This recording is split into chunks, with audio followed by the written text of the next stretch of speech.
c'est un projet du chef de l'État que nous avons trouvé. L'ancien directeur général, M. Cheikh Oumarane, aujourd'hui ministre de l'Enseignement supérieur, de la Recherche et de l'Innovation, en a été un des principaux acteurs.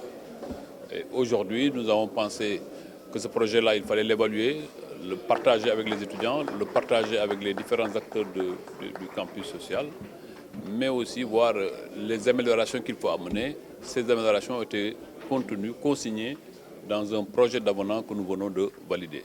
Le projet d'avenant, bien entendu, va avoir un champ d'application sur l'université Cheikh Amadou Mahtar Mbow. L'ECA, vous avez suivi il y a quelques mois les incidents qui se sont passés. Nous avons pensé qu'il fallait en tirer les conséquences et inviter nos partenaires à en tenir compte dans les avenants. Et ensuite, il y a bien entendu la direction générale du cours. Vous avez vu la vétusté et la situation actuelle de nos bâtiments. Nous avons pensé que tous ces projets-là doivent intégrer le projet que nous avons trouvé, le projet maire que nous avons trouvé, et nous avons pu avoir la compréhension de sa réalité. Je voudrais encore une fois remercier son directeur ici présent, mais aussi remercier le ministre de l'Enseignement supérieur, M. Cheikh Oumarane, qui nous a facilité toutes les procédures et qui nous a aussi soutenus dans l'exécution de ces questions, mais aussi le ministre des Finances qui nous a donné son accord pour que ce projet-là puisse être tenu en compte par l'État du Sénégal. Bien entendu, cela conformément à la volonté du chef de l'État. Nous quittons 3 000 à 4 000 livres, nous allons à la fin du projet avoir au moins 18 000 lits. Mais aussi, la politique de qualité sera renforcée. Il ne faut pas faire la fine bouche sur cette question. Les conditions actuelles de nos pavillons sont effectivement désastreuses. Et ce projet nous permettra de nous mettre aux normes internationales, au point que le comité olympique a décidé d'utiliser nos installations pour accueillir les différentes délégations aux Jeux olympiques de 2022. Aujourd'hui, nous avons plus de 80 000 étudiants. Mais l'essentiel, c'est aujourd'hui de pouvoir, le cadre qui nous est réservé, de pouvoir le tenir correctement. Nous ne pourrons pas répondre à tous les problèmes. Nous ne les réglerons pas entièrement.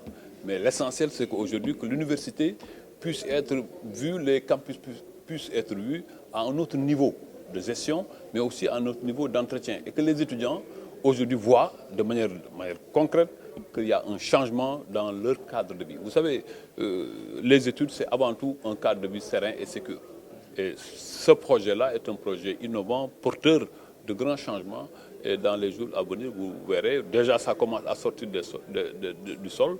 Et dans 1 an, 2 ans, l'université changera complètement de visage. Et l'État du Sénégal a pensé qu'avec ce projet, il gagne doublement.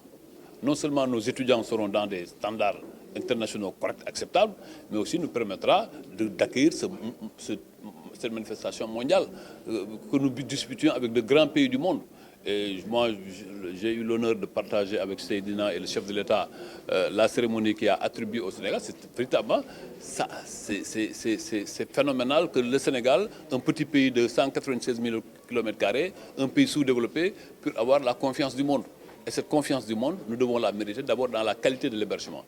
Et cette qualité de l'hébergement, nous pensons qu'avec le projet, nous pourrons y répondre. Je dois dire que c'est un projet, une initiative du chef de l'État qui a eu l'initiative et donné les orientations pour que, avec la direction du COUD, le ministère des Finances, de l'économie et des Finances, le ministère du Budget, le ministère de l'Enseignement supérieur, conceptualiser ce nouveau type de partenariat. Je dois dire que c'est quelque chose de tout à fait nouveau. Et depuis que nous l'avons mis en place, certains pays africains universités viennent auprès du COUD, auprès de AMSA, pour voir comment exporter ce modèle dans les autres pays africains. Comme vous le voyez tout le temps, il faut du matériel adapté.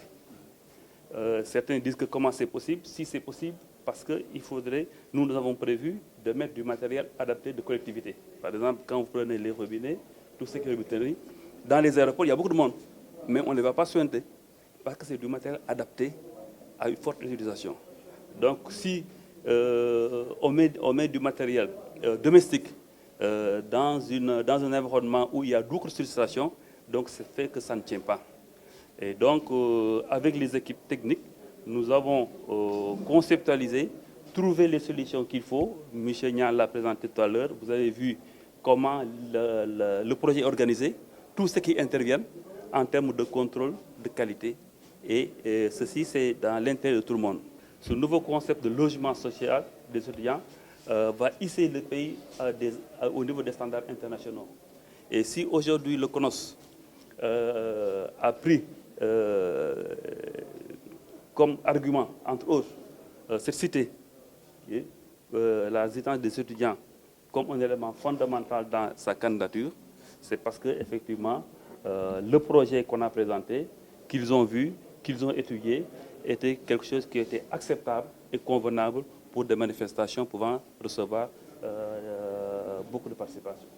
Les choses doivent être faites de façon convenable, avec toute la sécurité qu'il y ait, tout le confort et tout ce qu'il y a derrière pour pouvoir répondre de façon satisfaisante à la demande et aux besoins du COUD, du ministre de l'Enseignement supérieur et également du chef de l'État qui tient énormément à ce que le niveau de qualité de la résidence des étudiants soit le plus élevé possible. Parce que derrière, il y a la réussite. Si l'étudiant est dans un confort adéquat, forcément, comme l'a dit le recteur, les résultats pédagogiques vont suivre.